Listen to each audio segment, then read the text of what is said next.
Welcome to star nine news. ఈరోజు వార్తలు. ఆదిలాబాద్ జిల్లా కేంద్రంలో స్థానిక కలెక్టర్ కాన్ఫరెన్స్ హాల్లో ప్రజాపాలన ప్రణాళిక కార్యక్రమాలపై నిర్వహించిన జిల్లా ఉన్నత అధికారుల సమావేశంలో పాల్గొన్న జిల్లా ఇన్ఛార్జ్ మంత్రి జూపల్లి కృష్ణారావు పలు సమస్యలను ప్రభుత్వ దృష్టికి తీసుకువచ్చిన బోధ్ ఎమ్మెల్యే అనిల్ జాదవ్. ఈ సందర్భంగా ఆయన మాట్లాడుతూ ఈ ప్రభుత్వానికి ఎమ్మెల్యేలకు నిధులు మంజూరు చేసే ఉద్దేశం ఉందా లేదా, ఎమ్మెల్యేలకు నిధులు ఇవ్వకపోవడంతో ఖచ్చితంగా బోధ్ నియోజకవర్గంలో బోర్వెల్లు మంజూరు చేయాలి.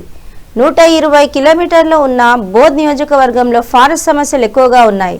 అమాయకమైన గిరిజనులు, గిరిజనేతరుల మీద పోలీసుల అండదండలతో ఫారెస్ట్ అధికారులు బలవంతపు కేసులు బనాయించి వారిని ఇబ్బందులు పెట్టడం వల్ల దౌర్భాగ్య పరిస్థితుల్లో ఎమ్మెల్యేలు ఉన్నారు. గిరిజనులకు అడవుల్లో జీవించే హక్కు ఉంది మరియు వారిని అడవుల నుండి తొలగించే హక్కు ఎవరికీ లేదు.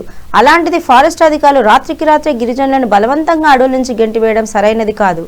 గిరిజనులను ఇబ్బందులు పెడుతూ బలవంతపు కేసులు పెడితే సహించబోము. వారి తరఫున నాపై కేసులు బనాయించినా తాడో పేడు తేల్చుకోవడానికి సిద్ధంగా ఉన్నా అని ఎమ్మెల్యే తెలిపారు. ఆదిలాబాద్ కు ఎయిర్పోర్ట్ వస్తుందా లేదా నాయకులే ప్రకటిస్తున్నారా, భూముల కొరకే ఎయిర్పోర్ట్ అని ప్రజలను తప్పుదోవ పట్టిస్తున్నారా అర్థం కావట్లేదని అన్నారు.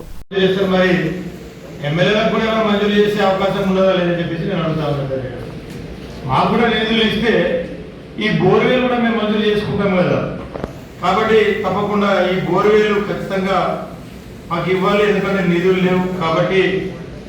దానికి ఒక విషయము. రెండవది ఈ ఫారెస్ట్ సమస్య. సార్, ఫారెస్ట్ సమస్య మాకు చాలా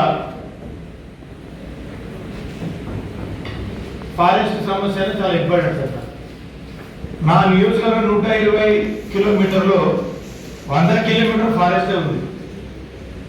100 ఫారెస్టే ఉంది. ఒక 20 కిలోమీటర్ల మధ్య ఇచ్చోడ దగ్గరనే ఫారెస్ట్ లేదు తప్ప మొత్తం ఫారెస్టే ఉంది.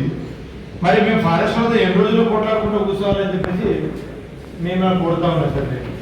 ఏ సమస్య వచ్చినా ఫారెస్ట్ వాళ్ళు పోలీసు వాళ్ళ సహకారంతో దాడులు చేస్తూ ఉంటారు, కేసులు బనాయిస్తూ ఉంటారు. మరి అమాయకమైనటువంటి గిరిజనుల మీద, మ్యాన్ ట్రైబల్స్ మీద మీరు కేసులు పెడతా ఉంటే ఏం చేయలేని దౌర్భాగ్య పరిస్థితుల్లో ఇక్కడ ఎమ్మెల్యేగా మేము కూర్చొని వాళ్ళ ఆరచకాలు ఏమైందంటే వాళ్ళు చెప్తే కోపం రావచ్చు, రాని మాకేం పరగలేదు. కానీ ఎన్ని రోజులు సార్ మేము ముందు జాగ్రత్తగా ప్రతి దానికి చెప్తా ఉన్నాం. మీ గతంలో కూడా కేశవపట్నం విషయంలో కూడా చెప్పిన డిఎఫ్ఓ గారికి 4 సార్లు కూర్చోబెట్టి చెప్పాను. డిఎఫ్ఓ గారు మీరు అనవసరంగా తొందరపడకండి, వాళ్ళు చదువు లేని వాళ్ళు, వాళ్ళకు ఆ జ్ఞానం తక్కువ ఉంటుంది, మీరు ఏం చేసినా కానీ అది వేరే దారికి పోతుందని చెప్పినా వీళ్ళు వినకుండా బలవంతంగా అక్కడ నర్సరీలను పెట్టి పోలీస్ ప్రొటెక్షన్తో వాళ్ళకెళ్ళని పోలీసు ఎవరు, ఫారెస్ట్ వాళ్ళు ఎవరు, దాడులు జరిగితే పీడీ యాక్ట్ కింద ఒక్కొక్కటి 3 నెలల లోపల పెట్టింది పోలీసు వాళ్ళు. ఈ విధమైన పరిస్థితి. సరే, గత సంవత్సరం అయిపోయింది, బలవంతంగా నర్సరీ పెట్టిండు. సరే, ఇప్పుడు ఏంది కొన్ని ప్రాంతంలో కూడా పోయినసారి నేను కూడా రిక్వెస్ట్ చేసి కొన్ని మండలాల్లో నర్సరీని కూడా మనం ఆపగలిగినారు.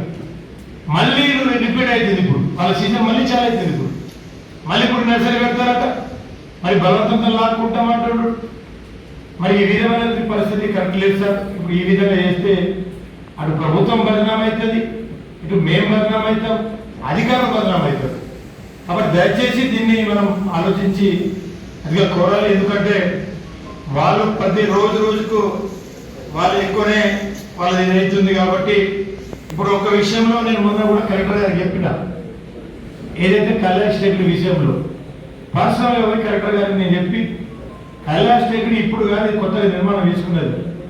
ఫారెస్ట్ లో ట్రైబల్స్ ఉండడానికి హక్కు ఉంది. ఫారెస్ట్ దగ్గర ట్రైబల్కి లేపడానికి ఎవరికి అధికారం లేదు. మేము జీవిస్తున్నటువంటి మా గిరిజనులకు ఒక హక్కు అది. మీరు గుడిసెలు తీసేస్తాం, ఆడికి లేపేనని చెప్పేసి రాత్రి బలవంతంగా మీరు లేపుకోవచ్చి కేసులు చేస్తున్నారు. ఇది కరెక్ట్ కాదని చెప్పేసి మేము కోరుతా ఉన్నాం. కలెక్టర్ గారికి, మంత్రి గారి మీరు స్పెషల్గా దీని విషయంలో అనవసరంగా రేపు మళ్ళీ గొడవ అయితే మీరు కేసు గాయించండి, నా మీద గాయించండి. నేను కూడా ఇప్పుడు అది సిద్ధంగా ఉన్నా. ఖచ్చితంగా ఏదో ఒకటి తెలుసుకోవడానికి మేము సిద్ధంగా ఉన్నాం. కాకపోతే మమ్మల్ని కూడా మీరు పరీక్షించద్దు, మా బాధను కూడా అర్థం చేసుకోండి. మమ్మల్ని కూడా ప్రజాప్రతినిధులు కూడా ఒక 2 లక్షల మంది మమ్మల్ని ఏర్కొన్నారు. కాబట్టి మాకు కూడా వాళ్ళ తరఫున మాట్లాడే హక్కు ఉంది, వాళ్ళ తరఫున కొట్లాడే కూడా మాకు బాధ్యత ఉంది. కాబట్టి దయచేసి మిమ్మల్ని కోరుతా ఉన్నా, ఆ విధంగా వాళ్ళను మరీ మీరు బలవంతం పెట్టి ఆ విధంగా చేయడం బాగులేదని చెప్పేసి కూడా నేను చంద్రగా తెలియజేసుకుంటున్నా. మూడో విషయం సార్, ఎయిర్పోర్ట్ విషయం. ఎయిర్పోర్ట్లో కొన్ని ఛానళ్ళలో నేను చూస్తా ఉన్నా, ఎన్టీవీ ఛానల్ కానీ ఇంకా మిగతా ఛానళ్ళలో ఓ రోడ్ మ్యాప్ అయిపోయింది, రూట్ మ్యాప్ అయింది, ఈ మ్యాప్ ఆ మ్యాప్ కూడా చాలా చూస్తూ ఉన్నాం. నాకు తెలిసిన సమాచారం ప్రకారము అంతర్జాతీయ విమానాశ్రయం చేయాలన్నా కానీ దాదాపుగా రన్వేనే 3 కిలోమీటర్లు కావాలని చెప్పేసి అంటా ఉన్నారు. మరి మన దగ్గర ఉన్నది కిలోమీటర్ 1.9 కిలోమీటరే ఉంది.